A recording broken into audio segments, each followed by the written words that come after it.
thing in your nightmare, that thing that's holding you back, that thing that's dragging you down, that thing is you.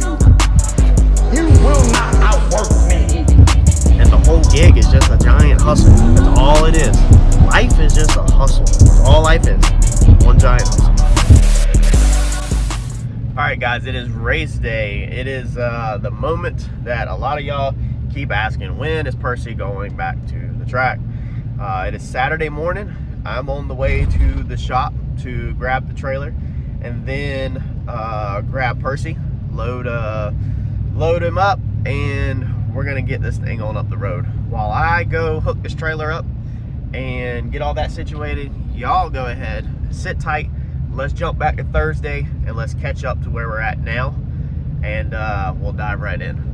All right, welcome back to the channel. So we are tinkering on the car a little this afternoon, getting ready to go testing at Rockingham this weekend if everything goes smooth with Randy. So I got to go to Randy's shop tonight and help him out with a couple things to get ready. He's running an all steel, all glass, and we're going to test this thing up there at Rockingham while we're there. Just ordered a spare Procharged belt because if you recall when we were last time at Galot, we kept chunking the belt on this bad boy. So I went ahead and gonna make sure that we take a spare one with us in Rockingham so we have one extra in case this one belt breaks, because we've already chunked it twice, picked it up off the track, put it back on, and sent it again. So hopefully we won't have no issues. Hopefully we can figure out this rev limiter this weekend if everything goes smooth. And we're also gonna get the oil changed in this thing before Saturday. So we did pick up, Randy actually picked me up 12 quarts of Schaefer's. So we're gonna put this thing back on Schaefer's, and I'm gonna show you all this trim real fast, how the trim turned out, and show you how I did it, just in case you might want to do something like this on your car. Let's start out here. First off, this is my parts car, my Maverick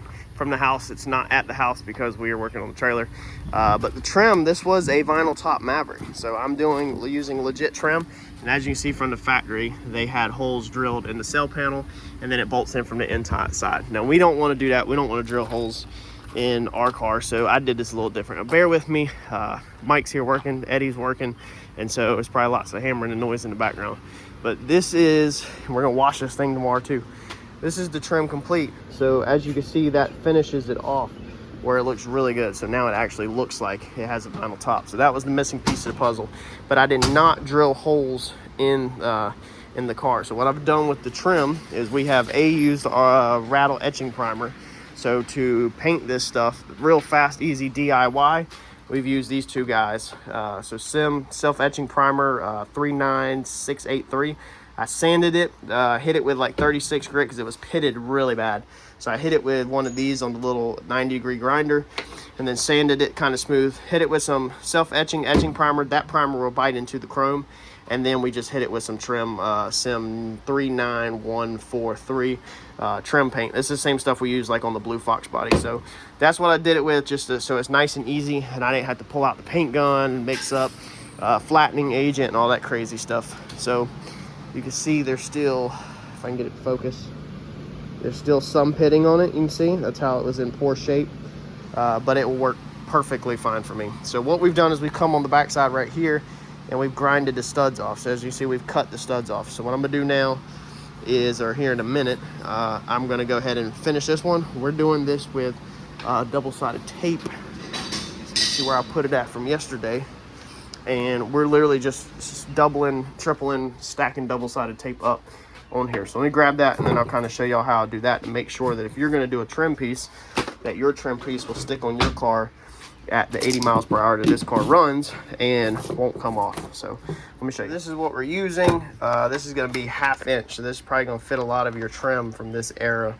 3M, there's the part number 06384 if you want to order it. Got this for a pretty good deal at the local paint store.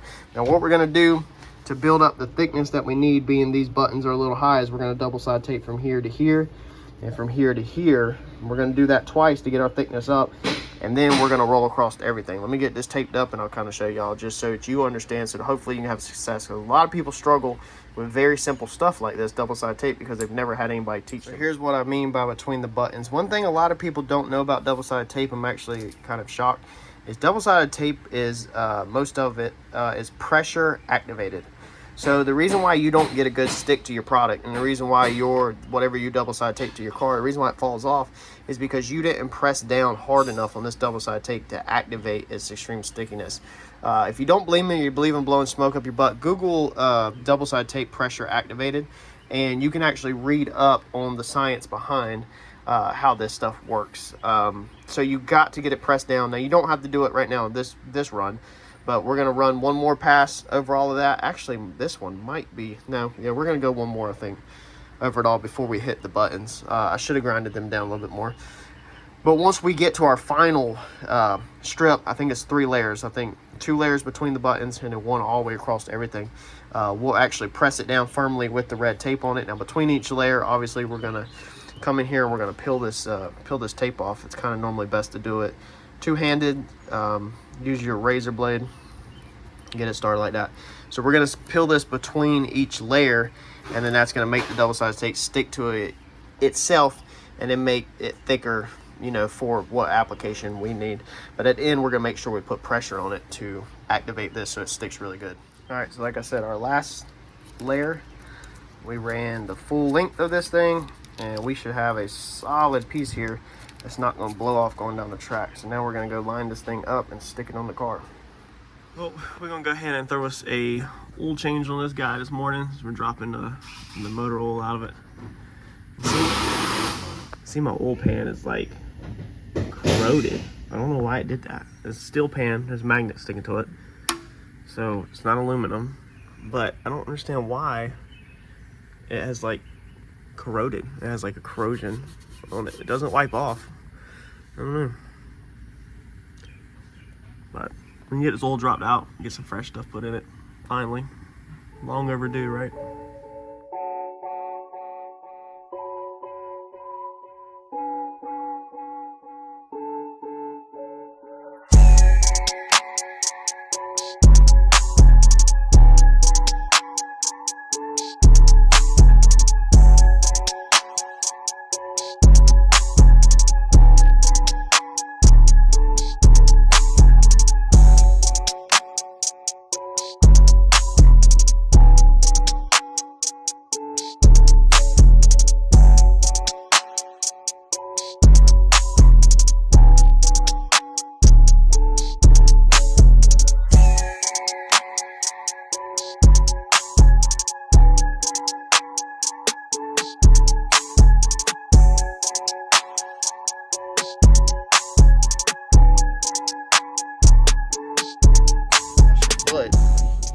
So me and Harper got the car washed.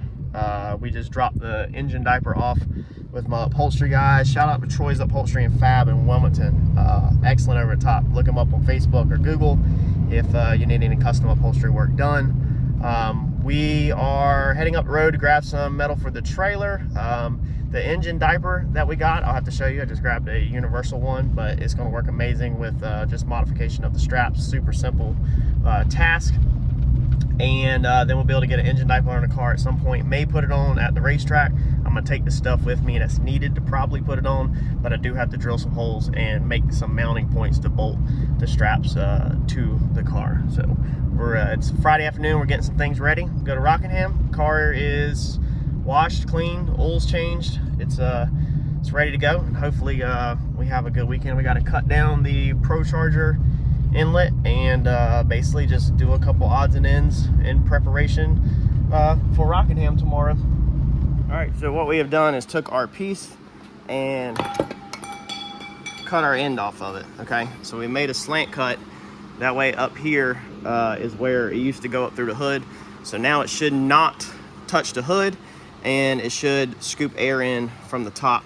Now, as you can see, the bottom of this pipe bottom of this tube is notched out like that. So it is an air restriction slightly. It does choke this tube down, but this is what clears our chassis bar that's underneath this hood. So right behind the Procharged, there's a bar that literally goes right there, right through it, right through this V-notch, okay? That's how tight it is. So you can't get like a filter or anything on it. This is max size to get out of that inlet. Like if it's not smaller than this, which then would be restrictive, you're not fitting it on there. I think I missed the ball on that. A lot of people I think we were only at like 2,500 subscribers when we had Jason Braswell build this custom piece when he did the headers. So a lot of people, I think, did not know that there's a chassis bar that runs underneath this tube, and that you can't just simply throw a filter on it or anything like that. And if you throw a screen or anything on it, the sand from the tires could still sling up, because the inlet is literally like right here. So that's why we have to have this, so that the sand and rocks are hitting the backside and not actually shooting straight into the Procharged inlet. So basically you have to do something above here. You can't turn this at a 90 really. You know, you can't go like that. You'd have to remake it. And then that goes into the motor. You definitely can't go like that, because there's a bar right there.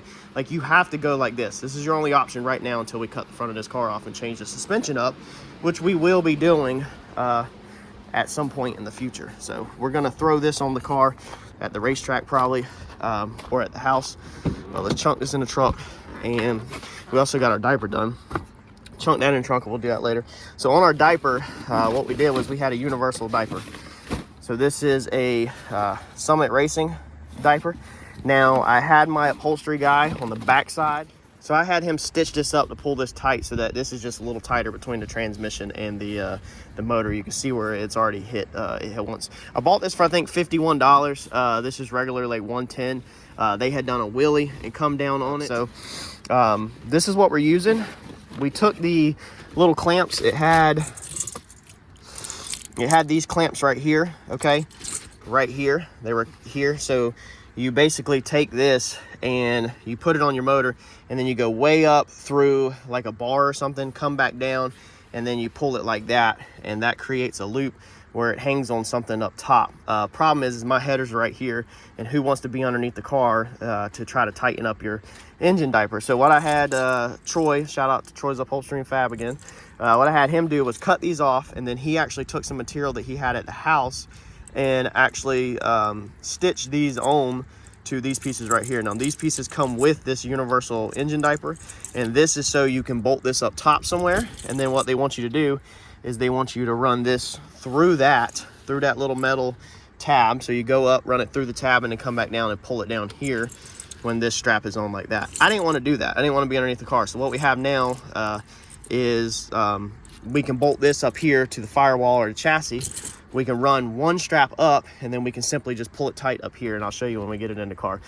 So we were literally able to use everything and just modify it. Now I do got to burn these ends, melt these ends with a cigarette lighter. He literally chunked this together for like 10 minutes for me yesterday. And then, like I said, we got to find mounting points for this on the actual car. But we're not doing that this morning. We're just trying to get this thing loaded up and then get back to the house and spend a few more minutes with the family before I have to get on the road today. So I think that's everything for here. Let's get this thing cranked up. Let's pull the trailer forward. I got a bunch of freaking trucks to move around, man. I've got F-150s everywhere. But let's get this truck pulled out. We'll get this thing loaded up. I had more F-150s come in this morning. 2 more out here. I bought 4 F-150s this week all over the place, and transporters are just bringing them in. So let's get some of the junk moved.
right, let's get this guy in the trailer. All right, he's loaded up and then strapped in the back.